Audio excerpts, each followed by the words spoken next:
안녕하세요. 김효지 목사입니다. 이 영상은 성경 통독하시는 데 도움을 드리기 위해 마련한 영상입니다. 통독을 하면서 익숙하지 않은 배경과 내용들로 인해 어려움을 겪는 성도분들이 조금이나마 도움이 될까 싶어 마련한 것인데요. 조금만 관심을 기울이시면 읽으시는데 유익이 있을 겁니다. 그럼 오늘 읽을 부분에 대한 안내를 해드리겠습니다.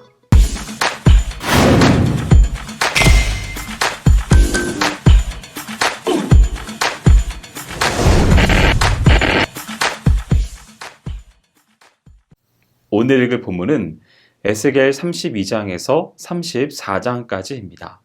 32장은 애굽을 향한 애가로 29장부터 이어지던 애굽에 대한 예언이 마무리되는 장입니다. 1절에서 16절은 에스겔이 포로된 지 12년째 되던 해, 즉 예루살렘이 함락된 지 1년여 지나니 다음해인 BC 585년에 임한 예언으로 여기서 에스겔은 그물에 걸린 나일강 악어 비유를 통해 애굽 왕 바로의 비참한 종말에 그 관심을 집중시킵니다. 에스겔이 바로를 악어로 비유한 것은 예전에는 바로가 애굽과 그 정복 국가들을 지혜롭게 통치하고 또 많은 긍정적이고 건설적인 공적을 쌓았지만 이제는 매우 포악해져 애굽과 주변 열국들에 많은 피해를 주며 특히 하나님 앞에서 심히 교만한 존재가 되었음을 강조하기 위해서입니다. 17절에서 32절은 애굽 멸망 선포에 관한 결론이 담겨 있습니다. 이와 동시에 25장부터 계속되어 온 이방 열국의 멸망에 관한 예언의 최종적인 결론으로서의 성격도 지니고 있습니다. 즉 본문에서 단순히 애굽뿐만 아니라 그 동맹국들이 모두 죽음의 구덩이에 빠질 것을 선포함으로써 하나님과 하나님의 백성을 적대하는 세력에게 임할 총체적인 심판을 보여주는 것입니다. 본문은 이처럼 이방 열국에 임할 심판을 다시 한번 언급함으로써 다음 장부터 이어질 유다 왕국의 영광스러운 회복 예언을 부각시키는 역할을 합니다. 여기서 언급된 애굽, 아수르, 엘람, 메색과 두발, 에돔과 시돈의 멸망은 한 가지 공통점이 있습니다. 그것은 이방 열방들이 하나님의 주권을 무시하고 연약한 이웃 나라들을 잔혹하게 괴롭히고 압제를 가했다는 사실입니다. 특히 이들은 하나님의 택한 백성이었던 이스라엘의 주변에서 이스라엘을 무고하게 괴롭히거나 타락하게 하는 악한 세력이었습니다.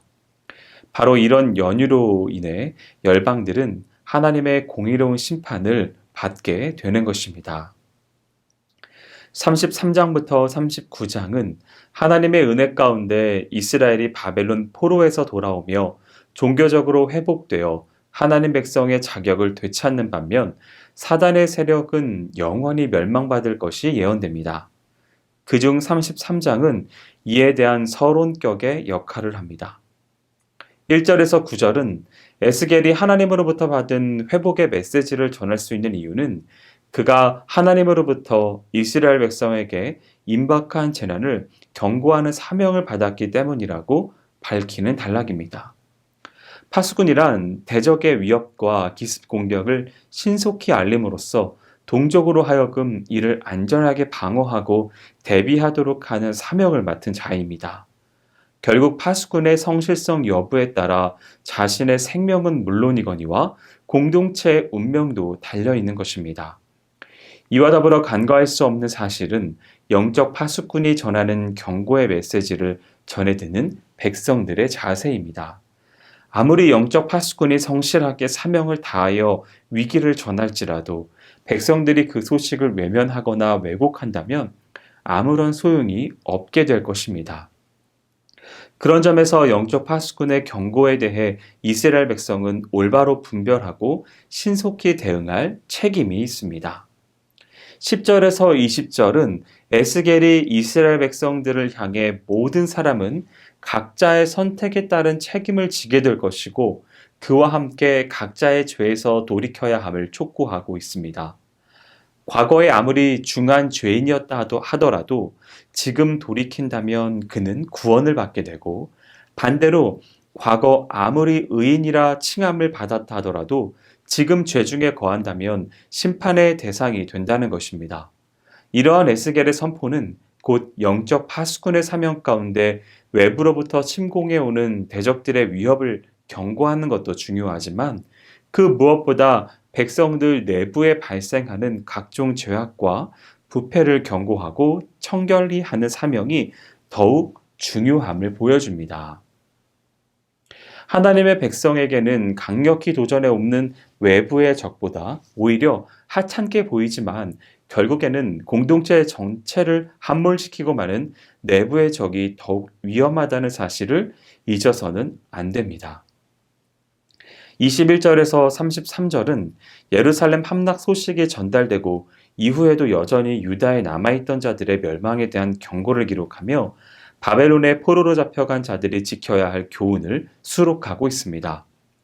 당시 팔레스타인 지역에 머물러 있었던 유다 백성은 비록 선민이라는 이름은 가지고 있었고 또 하나님의 말씀인 율법책을 가지고 있긴 했지만 그것은 단지 외적인 조건일 뿐 그들의 마음은 이미 하나님에게서 멀어져 있었으며 그들의 삶은 율법에서 완전히 떠나 있었습니다.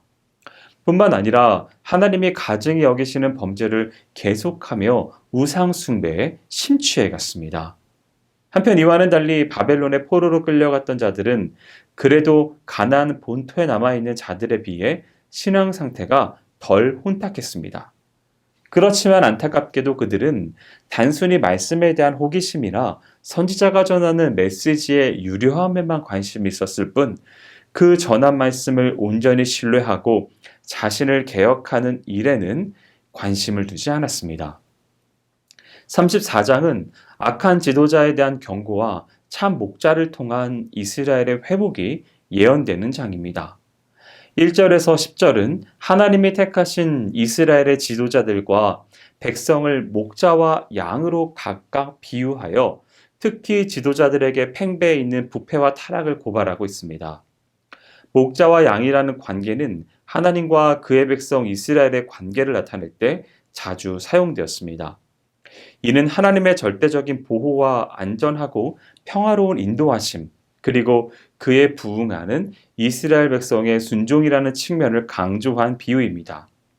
선지자 에스겔이 이 같은 비유를 사용하여 이스라엘의 지도자들을 목자로, 이스라엘 백성을 양으로 묘사한 것은 큰 의미를 지닙니다.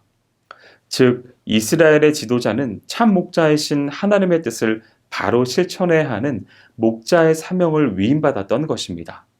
또한 이는 지도자와 백성 그 양자의 관계가 흔히 이방 나라들에서 볼 수 있는 권력을 행사하는 주종 관계를 뛰어넘어 아름답고 복된 관계임을 일깨워주는 것입니다.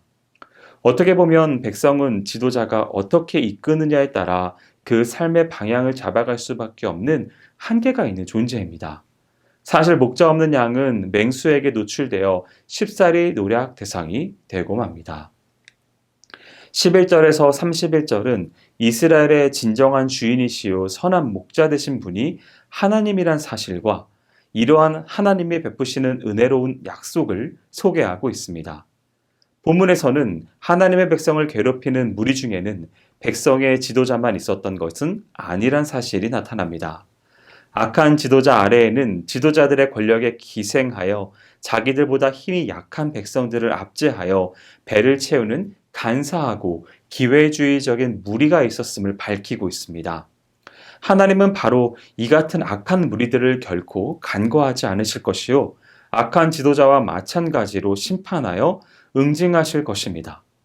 또한 이러한 불의를 청산하시고 의를 실현하심과 더불어 하나님은 화평의 언약을 세우실 것을 말씀합니다. 하나님은 과거 다윗 왕과 같이 당신의 뜻에 철저히 합한 새로운 목자를 이 땅에 보내사 당신의 백성을 친히 인도하시고 생명과 평안으로 이끄실 것을 약속하셨던 것입니다. 이 예언은 예수 그리스도를 가리킵니다. 여기까지 에스겔 32장에서 34장까지 성경 통독을 하실 때 도움이 될 만한 내용을 전해드렸습니다. 혹시 이 외에 질문 있으시거나 나누고 싶은 이야기가 있으시면 밴드나 댓글로 달아주시면 필요한 도움을 드리겠습니다. 그럼 내일 다시 만나도록 하겠습니다. 통독 화이팅 하세요.